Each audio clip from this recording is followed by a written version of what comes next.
Jemaat yang dikasihi oleh Tuhan, Shalom. Ada sukacita? Tetap semangat. Kita sebagai orang-orang percaya, seharusnya kita tetap semangat, tetap bersukacita. Karena Paulus telah memberikan nasihat kepada jemaat di Roma. Dikatakan, janganlah hendaknya kerajinanmu kendor. Biarlah rohmu menyala-nyala dan layani Tuhan. Dan bersukacitalah di dalam pengharapan. Dalam situasi apapun, kita mau tetap semangat, tetap bersukacita di dalam Tuhan. Karena di dalam Tuhan ada pengharapan. Nah, saudara yang kasih Tuhan, kita patut bersyukur. Karena kita hari ini memasuki minggu bulan pertama, ya bulan April. Dan hari ini juga merupakan yang ketiga kita beribadah di rumah-rumah. Saya percaya sekalipun ibadah itu dilakukan di rumah-rumah, tidak di dalam gedung gereja yang seperti ini. Tetapi saya yakin dan percaya semuanya itu tidak mengurangi nilai daripada ibadah kita. Karena ibadahnya sejati itu bukan ditentukan oleh gedung yang megah, bukan ditentukan oleh sound system atau alat musik yang wah, atau lighting yang gemerlapan. Semuanya itu baik, tapi ibadah yang sejati bukan ditentukan oleh semuanya itu. Ibadah yang sejati seperti dikatakan dalam Roma 12 ayat 1-2. Dikatakan ibadah sejati adalah kita mempersembahkan tubuh kita untuk dipersembahkan sebagai korban yang hidup, yang kudus, dan yang berkenan kepada Tuhan. Untuk memuji Tuhan, untuk menyembah Tuhan, untuk memuliakan Dia, mengagungkan Dia, dan menyenangkan hati Tuhan. Dan kita mempersiapkan hati kita menjadi tanah yang subur, yang siap ditaburi oleh firman Tuhan. Sehingga akhirnya kita bisa menghasilkan buah 100 kali lipat, 60 kali lipat, dan 30 kali lipat. Nah, hari ini saudara kasih, saya akan menyampaikan dua hal pokok yang sangat penting. Dan saya berharap seluruh jemaat bisa menangkap apa yang saya sampaikan ini, agar kita nanti bisa tetap kuat, tetap semangat menghadapi situasi dan kondisi seperti ini. Hal pokok yang pertama yang akan saya sampaikan bahwa ada kuasa di dalam nama Yesus. Di Kolose 3 ayat 17 dikatakan, segala sesuatu yang kamu lakukan dengan perkataan atau perbuatan, lakukanlah semuanya itu di dalam nama Tuhan Yesus, sambil mengucap syukur oleh Dia kepada Allah Bapa kita. Di sini kita melihat sebagai orang-orang yang sudah lahir kembali, sudah sungguh-sungguh bertobat, menerima Yesus sebagai Tuhan dan Juru Selamat, diberi hak istimewa. Sekali lagi diberi hak istimewa untuk mengenakan nama Yesus. Karena di dalam nama Yesus ada kuasa untuk menyembuhkan, kuasa untuk mengusir setan, kuasa untuk memulihkan, sebagaimana dikatakan dalam Filipi 2 ayat yang ke-9. Dikatakan bahwa Allah sangat meninggikan Dia dan mengaruniakan kepada Yesus nama di atas segala nama, supaya di dalam nama Yesus bertekuk lutut segala yang ada di langit, di atas bumi, dan di bawah bumi, dan semua lidah mengaku Yesus Kristus adalah Tuhan, bagi kemuliaan Bapa. Nah, kita akan melihat saudara dua contoh di dalam Alkitab untuk menunjukkan bahwa ada kuasa di dalam nama Yesus. Contoh yang pertama saya ambil dari Kisah Rasul 3 ayat 1-8. Saya tidak perlu bacakan semua, tapi akan saya kutip bagian yang nanti ada berkaitan. Di situ dicatat ada satu peristiwa, suatu ketika, suatu petang, Petrus dan Yohanes naik ke bait Allah.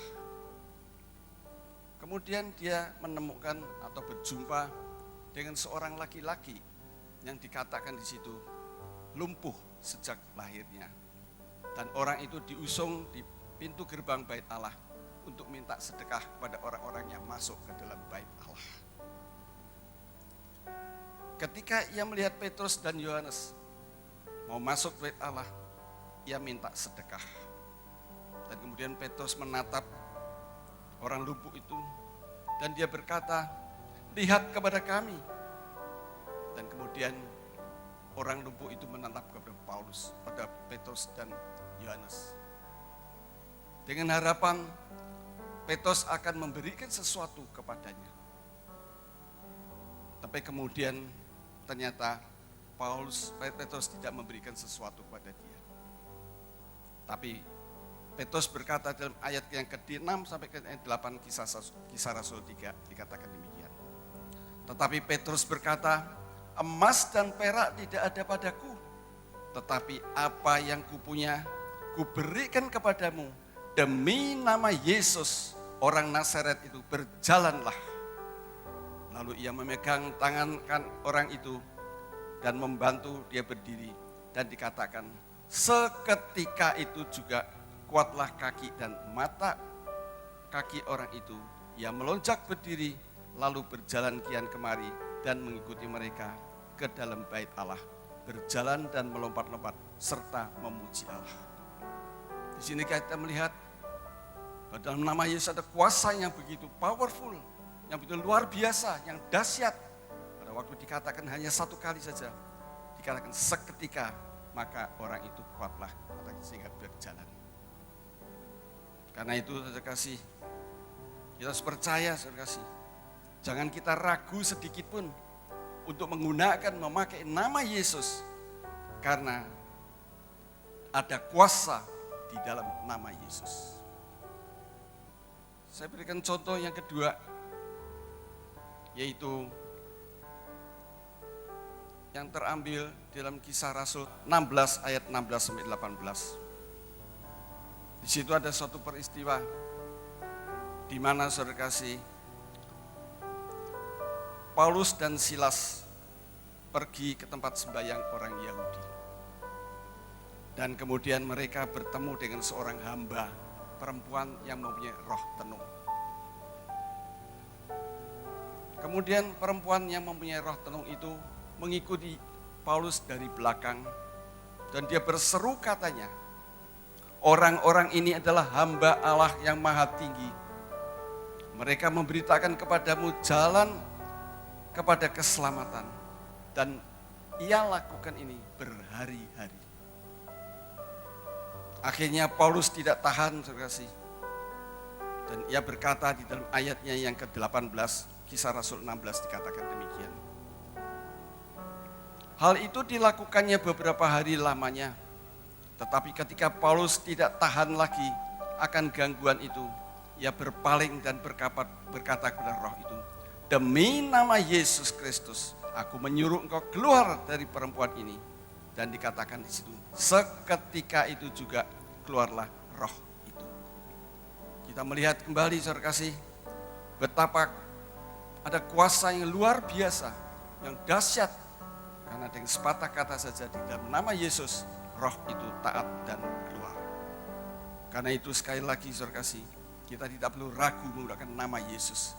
Karena di dalam nama Yesus ada kuasa. Kemudian hal pokok yang kedua yang saya akan sampaikan. Yang kedua adalah ada kuasa di dalam darah Yesus. Saya akan mengajak Bapak Ibu sekalian untuk melihat peristiwa di dalam perjanjian lama. Yaitu ketika pada waktu itu orang Israel hidup di bawah perbudakan di tanah Mesir.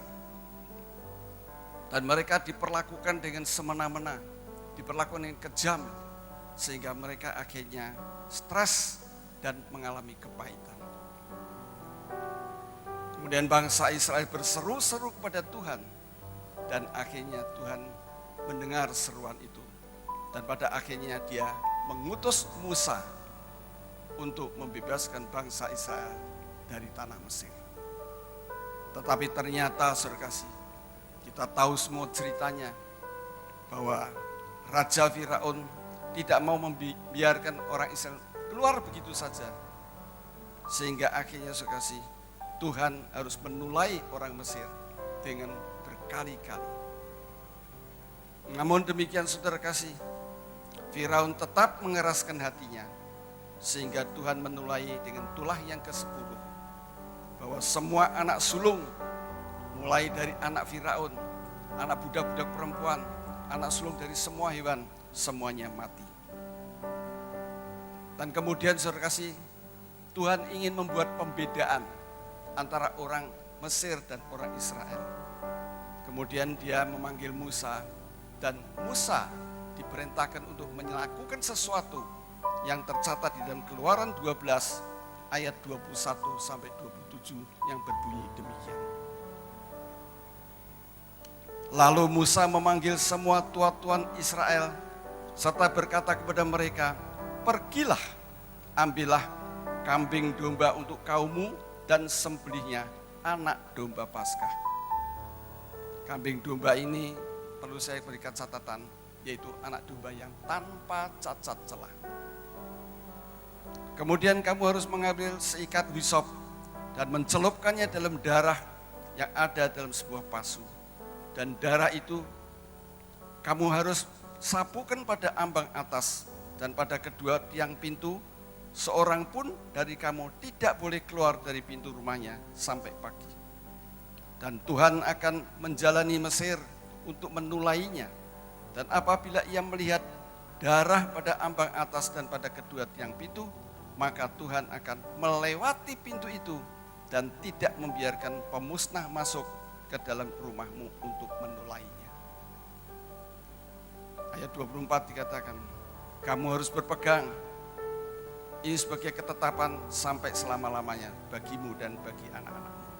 Dan apabila kamu tiba di negeri yang akan diberikan Tuhan kepadamu, seperti yang difirmankannya, maka kamu harus pelihara ibadah ini.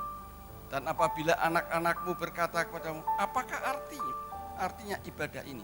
Maka haruslah kamu berkata, inilah korban Paskah bagi Tuhan, yang melewati rumah-rumah orang Israel di Mesir, ketika ia menulai Mesir, tetapi menyelamatkan rumah-rumah kita. Lalu bersujudlah, berlututlah bangsa itu, dan sujud menyembah. Nah saudara kasih Tuhan,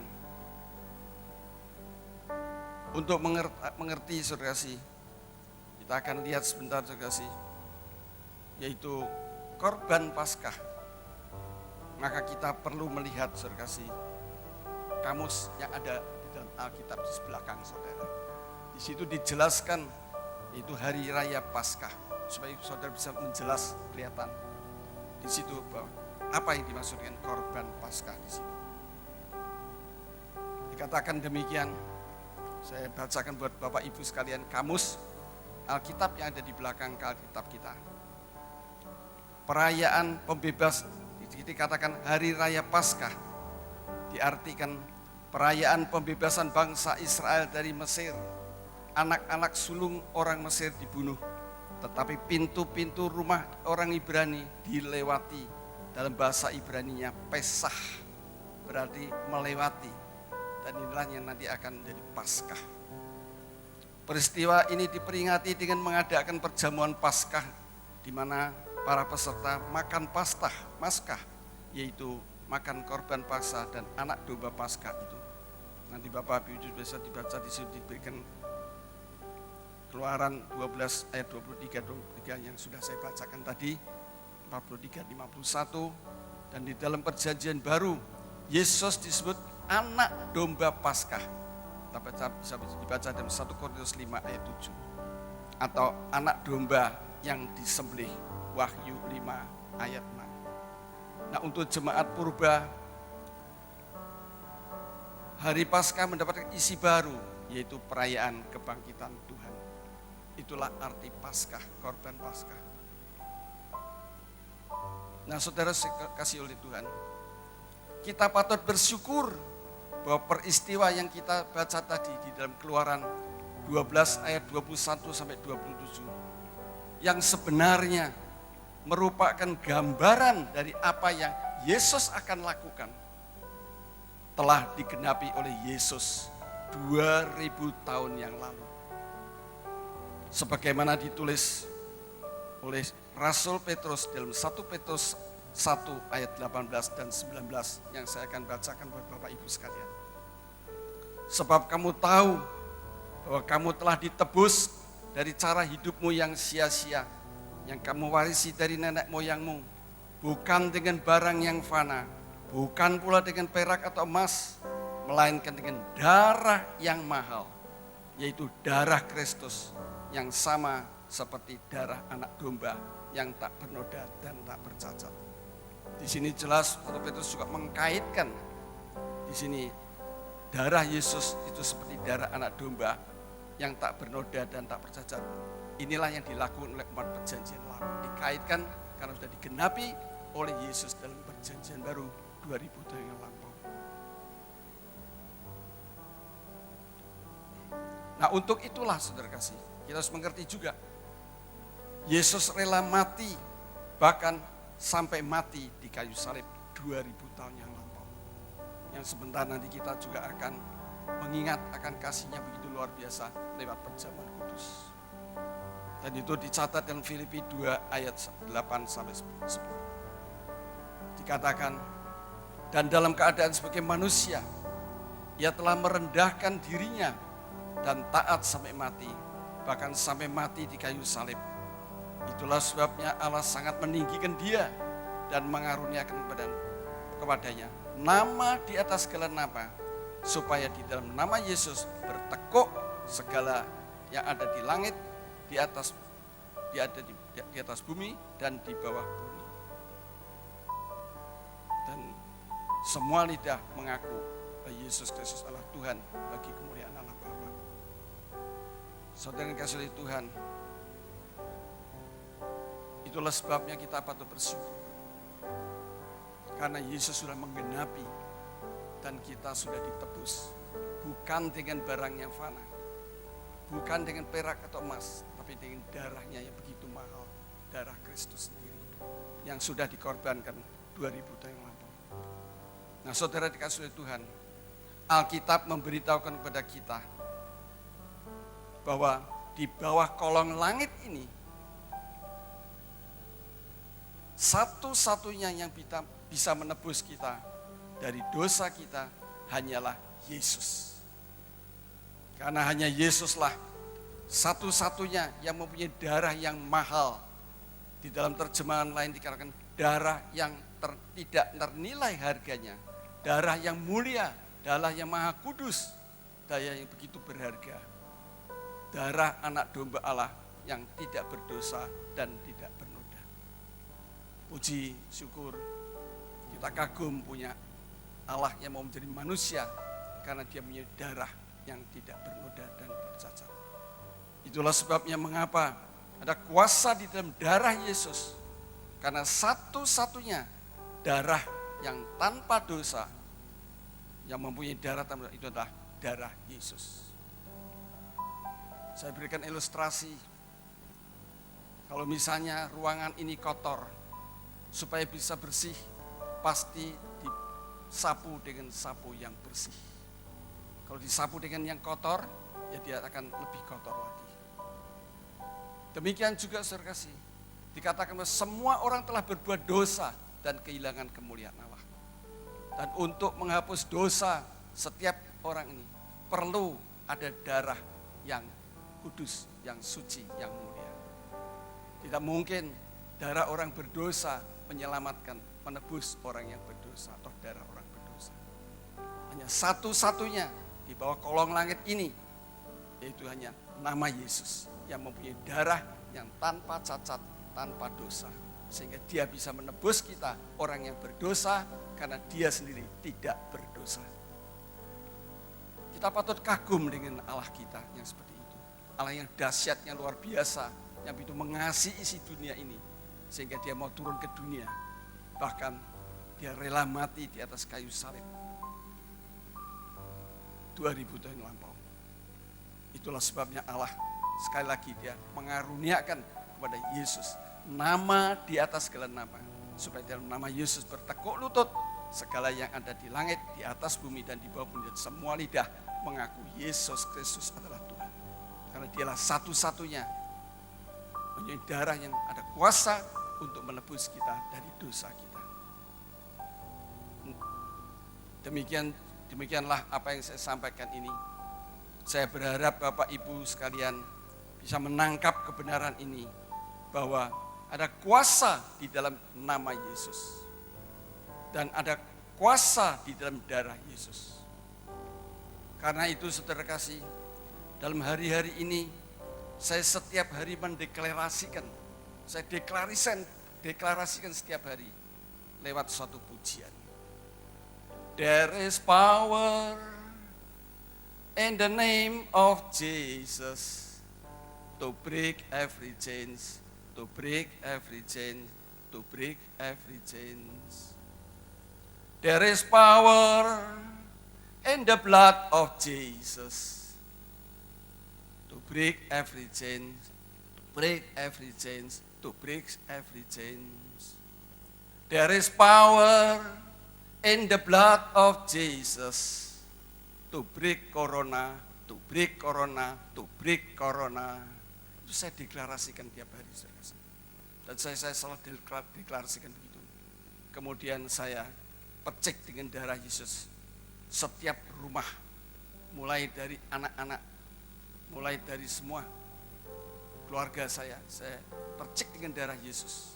Dan kemudian saya juga semua rumah, seluruh jemaat GBI Sungai Yordan, saya percik dengan darah Yesus, seisi rumahnya, supaya dijauhkan dari virus corona.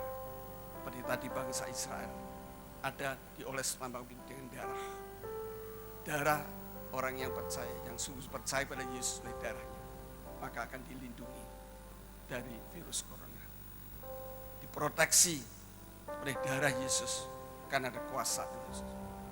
Tentunya saja saudara kasih, kita tidak boleh mencobai Tuhan, karena kita mengatakan bahwa kita akan diproteksi oleh darah Yesus. Maka saudara sengaja ada orang yang lewatnya jelas-jelas dia kena virus corona, kita panggil masuk rumah kita cium, kita salamin, kita makan bersama-sama. Itu namanya mencobai Tuhan. Tapi kalau saudara tidak tahu bahwa itu dia mengandung ada virus corona, dan dia kebetulan dia mengantar, entah sekarang kita beli online, ada orang yang mengantar, tapi dia membawa carrier virus corona. Tapi oleh karena ada lindungan darah saya, proteksi dari saya, maka kita akan dijauhkan dari virus corona itu. Itulah sebabnya perlu saudara kasih setiap hari kita perlu tutup bungkus kita. Saya mulai belajar mulai dari anak-anak mantu, cucu, besan, semua saya doakan cucu-cucu semua. Saya proteksi dengan darah Yesus setiap hari, supaya ada perlindungan darah Yesus, supaya dijauhkan dari virus corona. Saya juga bawa seluruh jemaat, saya proteksi dengan darah Yesus. Karena hanya itu satu-satunya yang kita bisa andalkan. Peralatan yang canggih, kekayaan, harta, semua pengetahuan yang canggih, toh tidak mampu. Tapi saya percaya ada darah Yesus yang berkuasa untuk memproteksi setiap jemaatnya yang percaya dan sungguh-sungguh mengandalkan kepada darah Yesus. Karena di dalam darah Yesus ada kuasa. Demikianlah Bapak Ibu sekalian, apa yang saya sampaikan boleh menjadi berkat buat Bapak Ibu. Tetaplah kuat, tetap semangat, dan tetaplah berpengharapan hanya kepada Tuhan. Satu-satunya yang kita bisa andalkan. Perlindungannya sempurna 24 jam kepada kita semua. Tuhan memberkati. Nah Bapak Ibu sekalian, sebentar lagi kita juga akan masuk dalam perjamuan kudus. Bapak Ibu yang ada di rumah, siapkan roti, siapkan hatimu, siapkan roti dan minuman, dan nanti kita akan bersama-sama minum dan makan tubuhnya.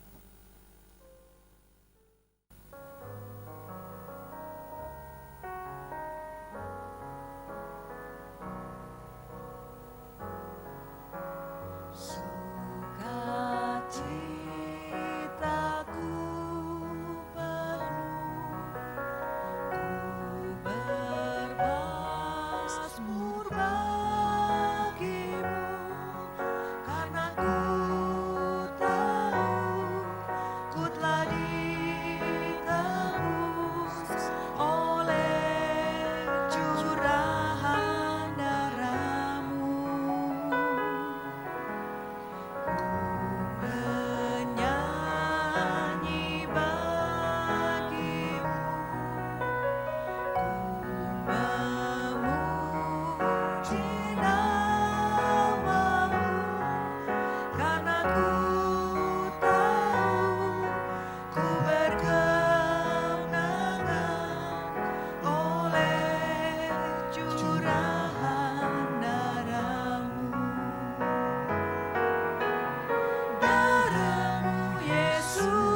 Jemaat yang dikasihi Tuhan, mari kita angkat roti ini.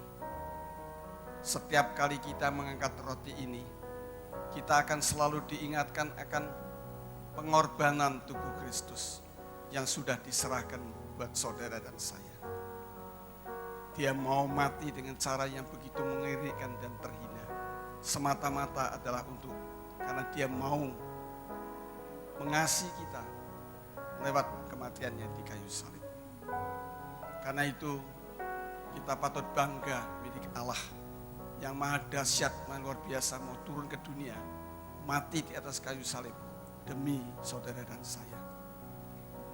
Dan firman Tuhan mengatakan, sebab apa yang telah kuturuskan kepadamu telah aku terima dari Tuhan, yaitu bahwa Tuhan Yesus pada malam waktu ia diserahkan mengambil roti. Dan sesudah itu ia mengucap syukur atasnya dan Yesus memecah-mecahkannya.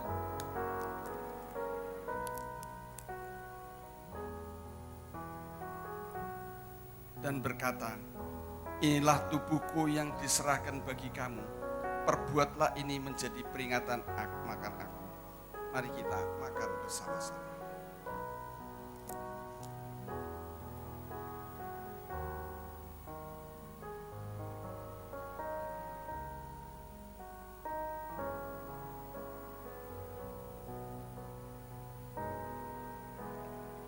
Mari kita angkat cawan ini. Setiap kali kita mengangkat cawan ini, kita juga selalu akan diingatkan akan darah Kristus yang sudah dicurahkan buat saudara dan saya. Kita patut bersyukur, darah yang dicurahkan itu bukan darah yang sembarangan. Darah yang mahal, darah yang tidak ternilai harganya, darah yang kudus dan mulia, itu dicurahkan buat saudara dan saya.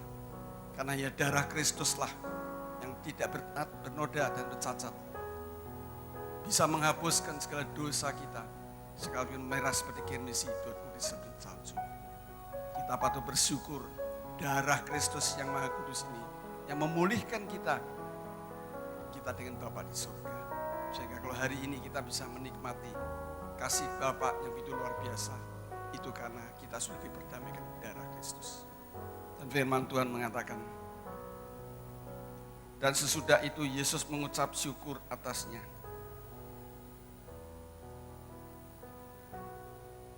Demikian juga ia mengambil cawan sesudah makan, lalu ia berkata, cawan ini adalah perjanjian baru yang dimeteraikan oleh darahku. Perbuatlah ini setiap kali kamu minumnya menjadi peringatan akan aku. Sebab setiap kali kamu makan roti ini dan minum cawan ini, kamu memberitakan kematian Tuhan sampai ia datang. Mari kita minum bersama-sama dengan penuh ucapan syukur.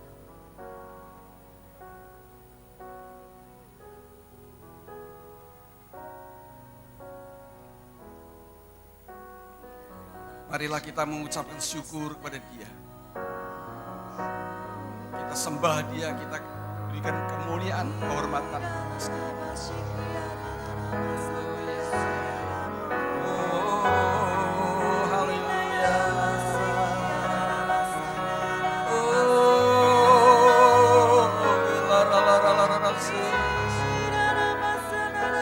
Kami bersyukur, kami bersyukur atas tubuh yang kau korbankan bagi kami, darah yang kau curahkan bagi kami. Yesus Tuhan, kami sembah, kami sembah. Kami mengucap syukur, kami mengucap syukur atas kasih-Mu yang begitu luar biasa, yang kau sudah nyatakan lewat kematian di kayu salib. Kami mengucap syukur, haleluya. Engkau baik, terlalu baik bagi kami. Engkau sungguh baik. Oh, haleluya. Terpujilah Engkau Allah kami, Tuhan kami, selama-lamanya, sampai selama-lamanya. Haleluya. Haleluya. Itulah ucapan syukur, terima kasih daripada jemaat-Mu Tuhan, atas segala pengorbanan-Mu di kayu salib, atas darah yang Kau curahkan pada kami. Kami mengucap syukur Tuhan atas apa yang Kau sudah berikan sampai hari ini, kasih-Mu yang tidak pernah luntur. Terima kasih Tuhan, di dalam nama Yesus Tuhan kami. Haleluya. Amin. Amin. Saudara kasih Tuhan, sebelum Bapak Ibu sekalian menerima berkat yang datangnya dari Bapa Surgawi, kita akan nyanyikan satu buah lagu seperti yang tadi saya nyanyikan, There is Power. Setelah itu nanti saya akan berdoa buat Bapak Ibu sekalian, dan kita akan menerima berkat datang dari Tuhan. There is power in the name of Jesus to break every chains, to break every chains, to break every chains. There is power in the blood of Jesus to break every chains, to break every chains, to break every chains. There is power in the blood of Jesus to break corona, to break corona, to break corona. There is power in the name of Jesus to break every chains, to break every chains, to break every chains. There is power in the blood of Jesus to break every chains, to break every chains, to break every chains. There is power in the name of Jesus to break corona, to break corona, to break corona. Haleluya.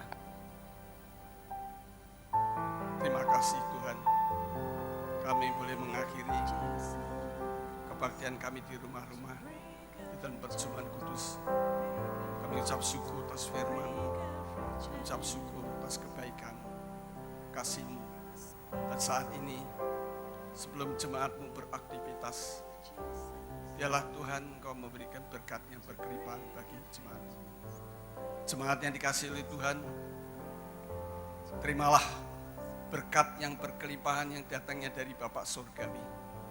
Diberkatilah seluruh keluarga-Mu, Amin. diberkatilah anak cucumu, Amin. diberkati dalam kesehatan-Mu, Amin. diberkati segala pekerjaan dan usaha-Mu. Amin. Kau selalu berhasil.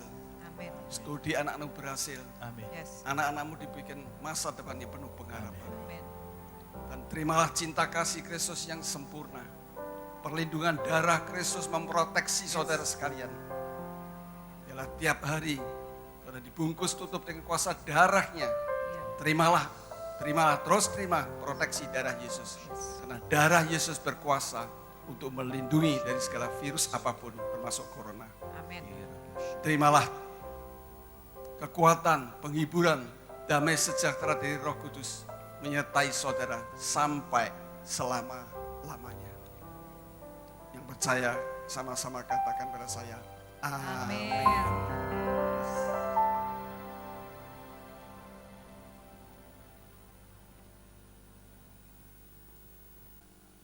Ya, jemaat yang kasih Tuhan, perlu saya umumkan di sini bahwa untuk sementara waktu kita akan ibadah online di rumah masing-masing. Sampai nanti ada pemberitahuan dari pemerintah dan memungkinkan untuk kita kembali ibadah di gereja. Yang akan diberitahukan nanti, yang akan selanjutnya kapan dan di mana kami terus akan sampaikan informasi ini pada jemaat. Dan kami juga menyampaikan supaya Bapak Ibu mengerti bahwa kegiatan-kegiatan yang sifatnya banyak orang seperti tim doa itu dilakukan di rumah-rumah. Dan untuk kunjungan itu pun sementara ini ditiadakan. Namun apabila ada yang urgent, yang mendesak sekali, Bapak Ibu boleh menghubungi Bapak Bong Lohin untuk nanti siap dikunjungi apabila memang sangat-sangat diperlukan. Kami terus dukung dalam doa. Saya terus berdoa buat Bapak, Ibu sekalian jemaat seluruh GPI Suhuradan untuk tetap sabar, tabah, berharap hanya kepada Tuhan. Tetap menjaga kesehatan untuk daya tahan tubuh, makanan yang bergizi, semua itu bermanfaat untuk supaya kita bisa paling tidak kita mempunyai suatu daya tubuhnya untuk melawan virus corona itu. Bagi Bapak Ibu yang tidak perlu, yang ada urgen, jangan keluar rumah, lebih baik di rumah. Saya juga belajar untuk taat. Sekalipun memang bosen, sekalipun memang gak menyukakan itu, tapi inilah hanya harus kita lakukan untuk mendukung pemerintah. Sehingga pada akhirnya kita semua nanti akan mengalami yang terbaik, yaitu akhirnya virus corona ini akan bebas dari bumi Indonesia ini. Karena itu tetaplah berdoa, jangan lupa baca firman Tuhan, peganglah janjinya, dan selalu berharap. Hanya satu-satunya yang bisa kita andalkan hanya Tuhan, tidak ada yang lain. Karena itu sekali lagi, biarlah Bapak Ibu bisa memaklumi apabila kegiatan-kegiatan gereja sementara ini terhenti, bukan untuk selamanya, tapi untuk sementara sambil nanti menunggu pemerintah untuk mendukung supaya ada kerjasama dengan pemerintah, supaya kita semua jemaat Tuhan juga boleh membantu pemerintah untuk bisa memutuskan mata rantai dari virus corona ini. Tuhan memberkati.